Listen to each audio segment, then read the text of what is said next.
عذاب شديد بما كانوا يمكرون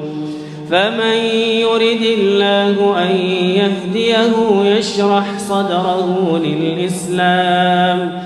ومن يرد أن يضله يجعل صدره ضيقا حرجا كأنما يصعد في السماء كذلك يجعل الله الرجس على الذين لا يؤمنون وهذا صراط ربك مستقيما قد فصلنا الآيات لقوم